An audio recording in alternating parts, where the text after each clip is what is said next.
Olá, alunos! Nossa aula de hoje é sobre o modal aquaviário. O modal aquaviário, assim como a gente pode observar no globo terrestre, é o modal que tem maior disponibilidade de vias de acesso. É o modal com maior espaço físico do planeta, que faz usufruto da via aquaviária, que faz uso da água para se locomover. Com isso, ele permite a maior diversificação de acesso e, consequentemente, existe também maior qualificação dos envolvidos. Com isso, qualquer pessoa que embarca dentro de um determinado navio tem o resguardo de que quem está ali, a tripulação que está ali, é resguardada de conhecimento, de aptidão para poder gerir e desempenhar as funções necessárias para aquele transporte. A evolução histórica desse modal se destaca justamente pelo uso desta via de acesso para transportar um indivíduo de um lugar para o outro, seja em busca de melhores condições de vida, em busca de novos territórios, em busca de expandir as áreas de conquista. Então, dentro da evolução histórica, a gente implanta este modal aquaviário desde os primórdios da humanidade. Na realidade brasileira, a gente conta com um Departamento Nacional de Portos e Navegação, que vão tratar dos assuntos pertinentes à marinha mercante. Em 1946, a gente tem um destaque para a criação da Companhia do Vale do São Francisco. E em 1964, os portos de Macuripe, Itaqui, Aracaju e o terminal salineiro do Rio Grande do Norte se destacam porque possibilitam essa expansão na marinha mercante. Dentro da evolução, a gente pode observar que o transporte fluvial ele se destaca na rodovia do Rio Tietê até o Paraná e vai ligar a região sudeste ao longo de 1.600 quilômetros até chegar em Guaiará, no Paraná. As ações da iniciativa privada, elas estão resguardadas e regulamentadas pela ANTAQ, Agência Nacional do Transporte Aquaviário. É ela o órgão responsável por delimitar as especificações e normativas para o tráfego marítimo. Dentre as características do modal, a gente destaca que a hidrovia é considerada uma via líquida, ou seja, faz uso de mar, rios, lagos, para utilizar o deslocamento, a via de acesso de transporte e comunicação. Com isso, a gente tem que o Ministério do Transporte, o governo federal tem um ministério para gerenciar essa questão e vai virar a estabelecer que hidrovia é caracterizada por uma via navegável onde o caminho marítimo ou o caminho fluvial são considerados sinônimos, né? Então, se a gente lê, seja ele um caminho marítimo ou caminho fluvial, a legislação pertinente àquilo vai ser a mesma. O rio pode ser considerado um fluxo natural de água que se desloca de acordo com a influência gravitacional e vai passar por pontos sucessivamente mais baixos. Então, a gente observa a distinção entre rios costeiros, rios de planalto e rios de planície. Os principais corredores hidroviários, ou seja, os fluxos de rio nas hidrovias, se destacam no cenário nacional com o corredor Solimões-Amazonas-Madeira, na região norte, o corredor de Tapajós, também na região norte, o corredor Tocantins, o corredor São Francisco, já ligando Minas Gerais a Bahia, o corredor Paraguai, o corredor Paraná-Tietê, ligando São Paulo ao Paraná, e o chamado corredor Mercosul, já chegando na região sul, divisa com outros países. A hidrovia amazônica se destaca no território nacional justamente pela extensão territorial que a região amazônica ocupa dentro da estrutura geográfica do Brasil e também pela planície naquela linha equatorial e pela hidrovia que vai abastecer aquela região. Com isso, a gente vê que ela vai compreender não só o Brasil, como Bolívia, Peru, Equador, Colômbia, Venezuela e Guiana. A gente vê que a área navegável da bacia econômica chega a pouco mais de 18 mil quilômetros, o que vai corresponder a praticamente 66% do território nacional. A distribuição do sistema na bacia amazônica, ela se destaca por um eixo hidroviário, que é o eixo Amazonas-Solimões. E as vias de acesso, ou seja, os principais canais de distribuição para acessibilidade junto àquela bacia hidrográfica, são através dos rios Madeira, Negro, Branco, Purus, Juruá, Tapajós, Telespires e Guaporé. Alguns dos quais vão passar a ser classificados como os maiores rios do mundo com relação à extensão de alcance na bacia hidrográfica. Dentro da hidrovia Madeira-Amazonas, o rio Madeiro, que é um rio navegável, é um rio que permite o transporte de cargas e pessoas. Ele tem uma extensão de pouco mais de 1.000 quilômetros e ele tem uma confluência junto ao rio Amazonas e permite a acessibilidade à cidade de Porto Velho, em Rondônia. Outra hidrovia que se destaca é a Tapajós-Telespires, que permite uma melhor rota de acesso para o escoamento da produção da região norte de Mato Grosso até a região sudeste do Pará. Então, a gente tem um destaque para essas rodovias e, juntamente a isso, a gente pega o cenário dos portos. Por quê? A acessibilidade da hidrovia precisa de uma estrutura que vai proporcionar aquilo, os chamados portos, né? O sistema de cabotagem, ou seja, o sistema que liga um cabo ao outro, né, que permite o transporte marítimo entre um ponto da costa, ou seja, um porto que está naquela costa, até um outro ponto da costa no mesmo país, é caracterizado como cabotagem. Por quê? Um dos benefícios de se usar isso, ou seja, de explorar a via fluvial de um cabo ao outro no país, é justamente a redução no custo. Você tem um impacto dentro, seja por impacto no meio ambiente, a redução de poluentes, o consumo de combustível ser menor. Você também tem a segurança e a integridade da carga, ela tende a ser mais preservada. Diferente do modal ferroviário, por exemplo, e rodoviário, por exemplo, que está à mercê das condições climáticas e das condições da própria rodovia de acesso, que pode estar esburacada, pode ter um comprometimento de carga, a carga pode tombar. A segurança no modal marítimo é um pouco mais elevada.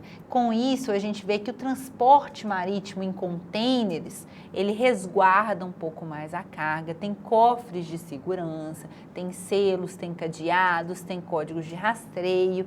E é interessante destacar que a emoção, o desafogamento das rodovias, utilizando assim o serviço de cabotagem no país, otimiza a escolha desse modal, porque apesar de ser um modal que demora mais, é um modal que o fluxo que você consegue encaminhar e despachar em termos de carga, ou seja, em economia de escala, você compensa muitas das vezes na economia de tempo.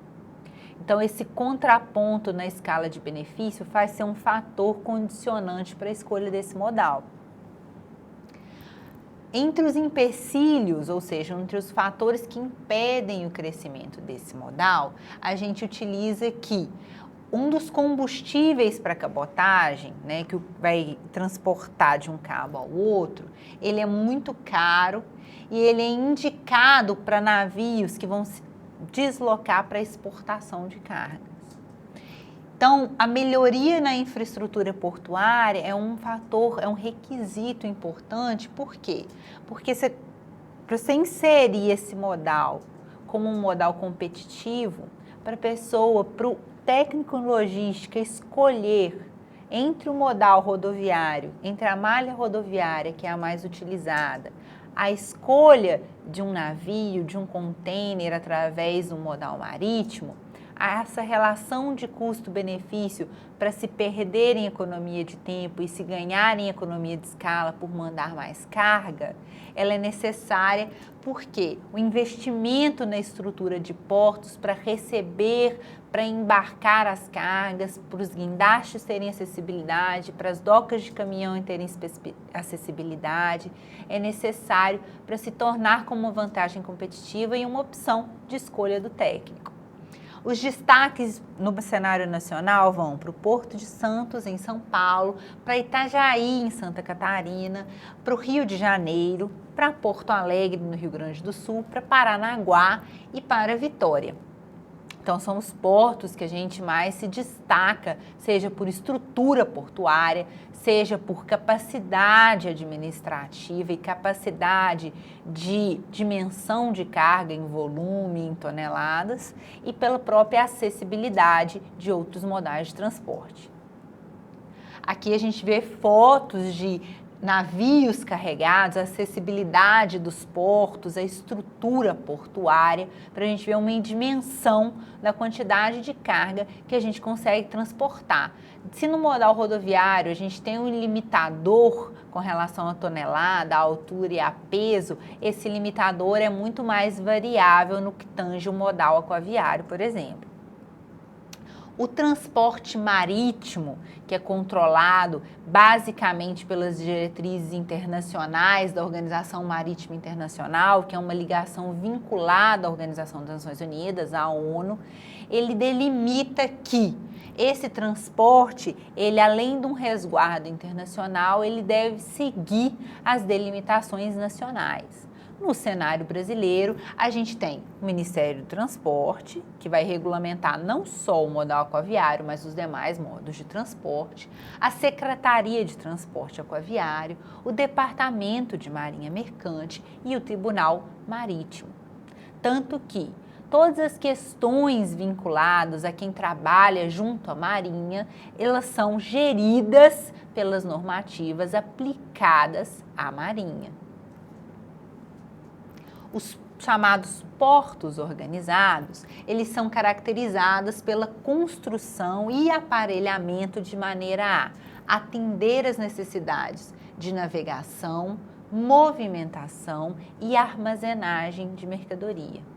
Então, a partir do momento que eu tenho uma mercadoria que chega num porto e precisa abastecer aquele navio ou abastecer aquele caminhão, eu tenho que resguardar as condições naquele porto para a acessibilidade daquilo. O tráfego e as operações portuárias, elas estão sobre a jurisdição e administração portuária. São órgãos da estrutura portuária: o Conselho de Autoridade Portuária, o órgão gestor de mão de obra, o grupo executivo para a melhoria dos portos. Então, você resguarda dentro da estrutura portuária um amparo administrativo que vai estar ali para fiscalizar e controlar as atividades desempenhadas no âmbito portuário. Os navios, eles são considerados uma embarcação, uma construção que antigamente era feita de madeira para lançar a busca de novos territórios, que a gente viu historicamente, de ferro ou de aço. É uma combinação desses e de outros materiais que faz com que o navio flutue e consiga transportar pessoas ou cargas. Na disciplina de produção, a gente vê que os modos de produção, elas se destacam por produções por encomenda, produções por lote e produções contínuas. A produção de um navio, a execução de uma obra para a construção de um navio é o tipo de produção por encomenda, né? Você monta uma estrutura dentro de um porto para desenvolver a execução daquele processo produtivo que foi encomendado para ser entregue num navio que vai comercializar, produzir, através da regimentação da Marinha Mercante, a carga e a descarga, o transporte de bens e de indivíduos. A gente tem o navio, os tipos de navio, eles são construídos e adaptados para as necessidades de cada carga. Então, a gente tem os chamados navios cargueiros, que se destinam ao transporte de vários gêneros. São esses: pequenos lotes, sacarias, veículos encaixotados, rodas, bobinas de papel, vergalhões, barris, ou seja, há uma variedade, uma disponibilidade de cargas. Na realidade atual, a gente vê que várias pessoas agora já são aptas ao e-commerce, à compra online, e muita gente lança mão de compras feitas no eBay, no AliExpress, por exemplo, que são veículos de compra de indivíduos que estão comercializando e vendendo lá da China. E para chegar aquele produto aqui no Brasil, eles usam como modal de transporte um navio. Então, eles abastecem um navio cargueiro com uma disparidade, uma variedade de gênero de carga, que vai chegar aqui no Brasil e vai abastecer um caminhão que vai passar pela malha rodoviária, utilizando o multimodal, a disposição, a troca de modais de transporte para chegar na casa da gente. Você já comprou no eBay? A gente tem também os chamados navios petroleiros, que vão transportar o petróleo e os derivados de petróleo. A gente trabalha com conceituação de produtos brancos, que são prioritariamente a divisão entre gasolina, diesel e gasoduto, e produtos pretos, que eles apresentam maior viscosidade, que pode causar maior aquecimento nos tanques. Com isso, a atenção e o cuidado na manutenção desse tipo de navio é requerida de maneira a manter a integridade da água e a integridade do próprio navio. Os navios porta-contêineres são os navios que se destacam exatamente pela transposição de grandes contêineres. Contêineres de cargas mais elevadas, contêineres de commodities, contêineres que vão virar e otimizar em economia de escala aquela carga que está sendo encaminhada a granel, refrigerada, adaptada a cada especificação de produto. Aí a gente vê, olha, vários navios porta-contêineres que a gente tem o destaque de agrupar várias necessidades de carga, várias especificidades de carga. Para finalizar, eu retomo sobre a importância da leitura no caderno pedagógico e eu deixo na plataforma uns links de curiosidade para a gente explorar mais sobre o modal aquaviário. Não esqueçam de fazer as atividades e tirarem as suas dúvidas. Bons estudos!